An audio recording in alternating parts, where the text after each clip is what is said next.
नमस्कार. तर आज आपण आपल्या चॅनलवर पाहणार आहोत डाळ कोबीची सुकी भाजी.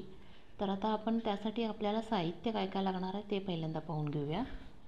डाळ कोबीची सुकी भाजी करण्यासाठी मी साहित्य घेतलेलं आहे.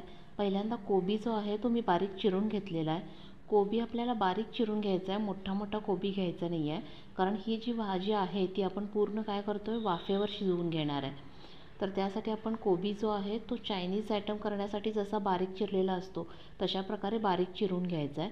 जर तुम्हाला बारीक चिरणं जमत नसेल तर आपली बटाटा वेपर्स करण्याची जी काही खिसणी असते त्यानं कोबी किसून जरी घेतला तरीही चालेल.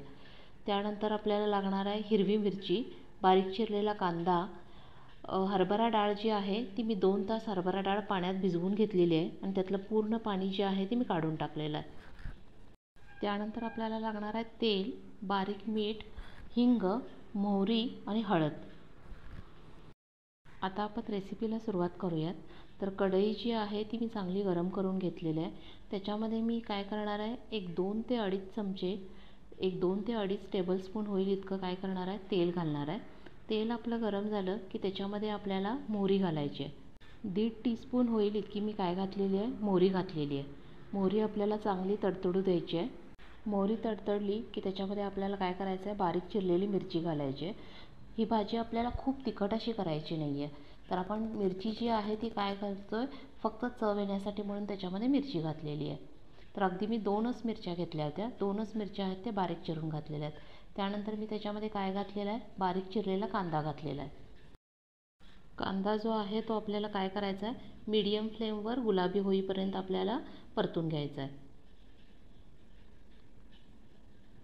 कांदा आपण मीडियम फ्लेमवर चांगला भाजून घेऊया.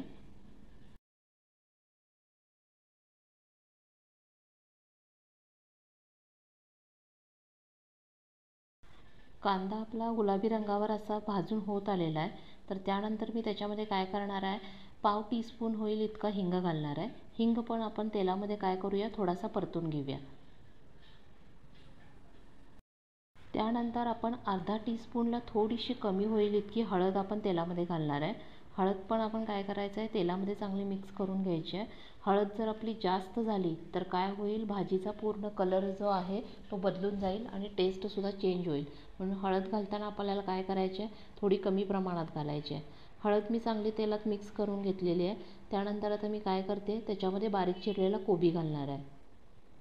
केव्हाही कोबी घेताना आपल्याला काय करायचं आहे, जो कोबी आकाराने मोठा असेल आणि वजनाला हलका वाटत असेल तर अशा प्रकारचा कोबी आपण सिलेक्ट करायचा, कारण त्या कोबीमध्ये काय असतात, पानं जी असतात ती जास्त प्रमाणात असतात. आणि जर तुम्ही वजनाला जर जास्त असलेला आणि आकारानं लहान असलेला कोबी घेतला तर त्याच्यामध्ये काय होत नाही, त्याची पानं सुट्टी सुट्टी होत नाहीत. त्यामुळं भाजी जी आहे ती काय होत नाही, टेस्टी होत नाही. त्यामुळं कोबी सिलेक्ट करताना तुमचं कोबीचं सिलेक्शन पण काय पाहिजे, योग्य पाहिजे. तर आता मी कोबी त्याच्यामध्ये घातला होता, तो आता सगळा काय करते आहे, चांगला मिक्स करून घेते आहे. त्यानंतर मी त्याच्यामध्ये काय करणार आहे, 2 तास भिजवलेली हरभऱ्याची जी डाळ होती ती पण त्याच्यामध्ये घातलेली आहे. परत एकदा आपण काय करूया, सगळं चांगलं मिक्स करून घेऊया. हे सगळं करताना आपल्याला गॅसची फ्लेम जी आहे ती काय करायची आहे, मीडियम ठेवायची आहे. थोड्या वेळानं आपण काय करतो आहे, गॅसची फ्लेम आहे ती एकदम बंद करणार आहे. त्यानंतर मी आता त्याच्यामध्ये काय केलेलं आहे, चवीनुसार मीठ घालणार आहे. मी आता चवीनुसार मीठ घातलेलं आहे. तर भाजी परत एकदा आपल्याला काय करायची आहे, चांगली मिक्स करून घ्यायची आहे. ही भाजी आपल्याला काय करायचं आहे, कोबीमध्ये ऑलरेडी पाणी असतं, त्यामुळे शिजवताना आपल्याला काय करायचे आहे, पूर्ण वाफेवरच शिजवायचे आहे. वरून कोणतीही पाणी आपल्याला ॲड करायचं नाही आहे. त्यामुळे कोबी घेताना आपल्याला काय करायचं आहे, कोवळा असलेलाच कोबी घ्यायचा आहे. जून कोबी असेल तर त्याची भाजी चांगली होणार नाही. आता मी त्याच्यावर काय केलेलं आहे, एक झाकण ठेवलेलं आहे आणि गॅसची फ्लेम पूर्ण जी आहे ती काय केली होती, मंद केली होती.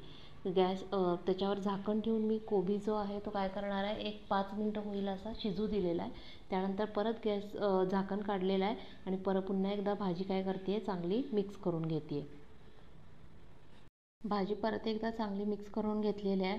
अजून भाजी आपली शिजलेली नाही आहे, त्यामुळे परत काय करणार आहे, त्याच्यावर मी प्लेट ठेवणार आहे आणि परत एकदा मंद आचेवर आपल्याला काय करायचं आहे, 2 मिनटासाठी परत कोबी चांगला शिजू द्यायचा आहे. 2 मिनिटांनी परत मी झाकण काढलेलं आहे आणि परत एकदा भाजी काय करते हलवून घ्यायची आहे.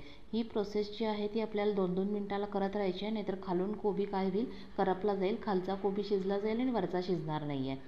तर आपण 2-2 मिनिटाला काय करतो आहे, झाकण ठेवतो आहे आणि झाकण काढून आपण काय करतो आहे, परत कोबी चांगला मिक्स करून घेतो आहे. कोबी जो होता तो आपल्याकडचा काय आहे, कोवळा आहे, त्यामुळे त्याला शिजायला खूप वेळ लागणार नाही आहे.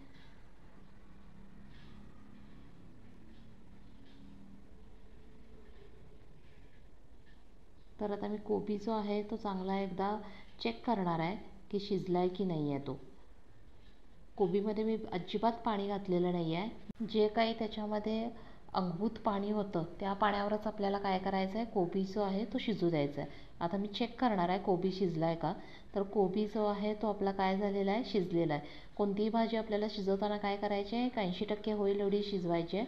नंतर ती आपोआप काय होती, उरलेल्या वाफेवर जी आहे ती आपोआप शिजली जाते.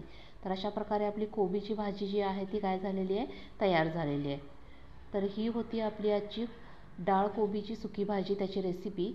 जर रेसिपी तुम्हाला आवडली असेल तर व्हिडिओला लाईक आणि चॅनलला सबस्क्राईब करा.